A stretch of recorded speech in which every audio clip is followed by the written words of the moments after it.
पानी में तैरने वाले इतने बड़े जहाज लोहे के बने होते हैं और जिनका वजन हजारों टन का होता है, तो फिर आखिर वो जहाज पानी में क्यों नहीं डूबते और समुद्र के ऊपर ही क्यों तैरा करते हैं?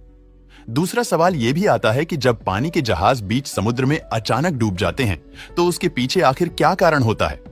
समुद्र के जरिए एक देश से दूसरे देश सामान को आयात और निर्यात किया जाता है। समुद्री मार्ग से केवल जहाजों द्वारा ही सामान पहुंचाया जा सकता है। यहां हैरान कर देने वाली बात यह है कि एक एक शिप में हजारों की संख्या में कंटेनर सामानों से भरे हुए होते हैं, पर इतना अधिक वजन होने के बावजूद भी ये जहाज आखिर डूबते क्यों नहीं हैं? आप सभी ने स्कूल में ग्रेविटेशनल यानी गुरुत्वाकर्षण बल के बारे में तो जरूर पढ़ा होगा। फोर्स की वजह से कोई भी चीज ऊपर फेंकने पर वो अपने आप ही नीचे आ जाती है, और ये भी आप सब जानते ही होंगे। पानी में भी ठीक यही नियम लागू होता है। कोई पत्थर अगर पानी में फेंक तो वो पानी में नीचे चला जाता है, लेकिन जहाज के साथ ऐसा नहीं होता, क्योंकि उसकी वजह है बल, और जहाज की डेंसिटी दरअसल पानी के अंदर गुरुत्वाकर्षण बल होता है। जैसे कि ग्रेविटेशनल फोर्स किसी भी चीज को अपनी तरफ खींचता है, उसी तरह किसी भी चीज को ऊपर की ओर धकेलता है। तो पानी में कौन सी चीज गिरेगी और कौन सी चीज ऊपर उठी रहेंगी, ये पानी के इन दोनों फोर्स पर निर्भर करता है। अगर किसी वस्तु का घनत्व पानी की डेंसिटी से ज्यादा होता है तो वो चीज समुद्र में डूबने लगती है, लेकिन वही अगर उसका घनत्व पानी से कम होता है तो वो तैरने लगती है। चलिए अब इन दोनों फोर्स को थोड़ा आसान भाषा में समझाते हैं। बल का नियम है कि जितने वजन का ऑब्जेक्ट पानी में डाला जाएगा, वो उतना ही पानी रिप्लेस कर देगा। अब ये नियम जहाज पर किस तरह से लागू होता है, आइए देखते हैं।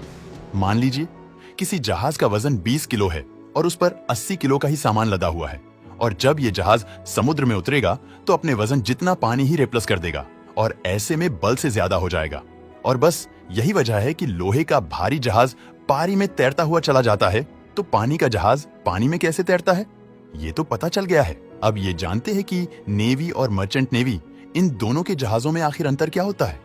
इन दोनों के जहाजों में सबसे बड़ा अंतर तो ये होता है कि नेवी के जहाजों में हर तरह की हथियार मौजूद होते हैं, जबकि मर्चेंट नेवी की जहाजों में हथियार नहीं होते। और उसकी वजह यह है कि मर्चेंट नेवी के जहाज सामान आयात और निर्यात करते समय कई देशों की सीमाओं से होकर गुजरते हैं, और हर एक देश की अपने नियम के तहत इन जहाजों पर हथियार रखना मना है। अब आपको लग रहा होगा कि जब मर्चेंट नेवी का जहाज सामान ही लेकर जा रहा है तो उसे भला हथियारों की क्या जरूरत?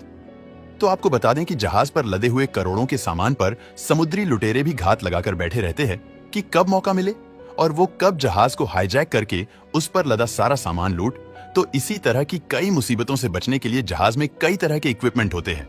उनमें से एक है LRAD यानी लॉन्ग रेंज कास्ट डिवाइस। आपको बता दें कि एक ऐसा डिवाइस है जिसमें बहुत ही तेज कान फाड़ने वाली आवाज निकलती है, और जो कोई भी इस डिवाइस की आवाज सुनता है उसके कान में बहुत ज्यादा दर्द होने लगता है। और जब आसपास इसी तरह के समुद्री लुटेरों जैसा कोई खतरा महसूस होता है तो उसी डिवाइस का इस्तेमाल किया जाता है, और उस डिवाइस के प्रयोग के समय उसकी भयंकर आवाज से बचने के लिए सभी क्रू मेंबर्स अपने अपने कानों में हेडफोन लगा लेते हैं। इसके अलावा इन लुटेरों से बचने के लिए शिप में एक बहुत ही बड़ा पानी का पाइप भी रखा जाता है, ताकि उन समुद्र लुटेरों पर एक साथ बहुत सारे पानी से हमला करके उन्हें रोका जा सके। वैसे अगर दोस्तों आपको मौका मिला तो आप नेवी में जाएंगे या मर्चेंट नेवी में, हमें नीचे कमेंट करके जरूर बताएगा।